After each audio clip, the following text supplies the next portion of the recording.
Pour utiliser le Skybender, la première chose à faire, c'est de s'assurer que les boulons sont tous en place, sont tous bien vissés. En particulier celui ici au centre qui est très très important. On peut aussi valider celui qu'on voit ici au milieu, puis les deux sur le bout ici. L'autre chose, il faut s'assurer toujours que le garde-corps où est-ce qu'on va déposer l'outil est en parfait état. S'il est endommagé, on n'utilise pas l'outil. De toute façon, le livre ne devrait pas fonctionner sur les chantiers s'il est endommagé. Ensuite, on fait simplement venir déposer notre outil sur notre garde-corps. Je pourrais le mettre n'importe où sur la plateforme. Dans ce cas-ci, je le mets à la main. Je viens le serrer en place avec mes deux poignées de serrage. Solidement. Ensuite, pour s'assurer que l'outil puisse jamais tomber, il y a deux trous ici pour la goupille de sécurité, puis il y a une goupille de sécurité ici qui est attachée. Donc, il faut absolument en mettre une, soit dans un trou ou dans l'autre. Dans ce cas-ci, j'aurais pas pu le mettre dans ce côté-là avec la plaque, fait que je le mets dans ce trou-là ici. Comme ça, l'outil ne peut jamais tomber. Ensuite, l'outil, quand on s'en sert pas, il est verrouillé en place, il peut pas tourner. Fait que comme ça, si je me déplace avec la plateforme ou avec l'outil dans les mains, il est verrouillé ici. Si je veux l'utiliser, la première chose, c'est que je viens déverrouiller ici. Là, je viens libérer la rotation. Dans ce cas-ci, la rotation est verrouillée en sens inverse, c'est pour nous donner la capacité de plier notre conduit.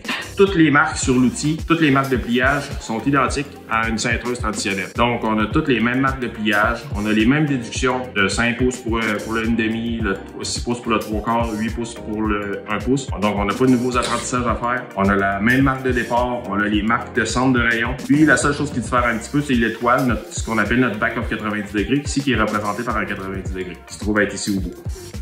Ensuite, si je veux utiliser l'outil pour cintrer un conduit, première chose, si j'ai coupé mon conduit, j'ai les bevereurs 3 dimensions ici. Si je veux cintrer mon conduit, je viens simplement l'insérer, que le bloc soit ouvert, si j'ai déjà un offset, puis sinon, je peux le faire avec le bloc déjà fermé. Je viens insérer mon conduit, ma marque 0 vis-à-vis la marque que je me serais faite sur mon conduit. Puis ensuite, je peux cintrer le conduit selon l'espace disponible dans la plateforme. Si j'ai simplement la largeur de la plateforme, je peux plier en coup de 3-5 degrés. La cintreuse nous permet de le faire. Si j'ai plus d'espace, je peux plier à coup de 20-30 degrés, ça n'est pas un problème. La chose à faire attention, quand je plie mon conduit, faut essayer de ne pas mettre nos mains trop loin sur le conduit, en particulier avec le demi. Plus que le conduit grossit, plus qu'on peut s'éloigner. Si jamais on se rend compte que notre conduit veut faire comme un cassé, faire un mauvais pliage, c'est parce qu'on est trop loin, fait que le conduit, il force pas au bon endroit. Donc, si je veux faire un 90, je vais simplement me servir de la poignée ici sur le côté pour avancer un petit peu mon outil. Ensuite, je viens plier mon conduit selon l'espace que j'ai disponible encore une fois. Je fais avancer encore ma poignée.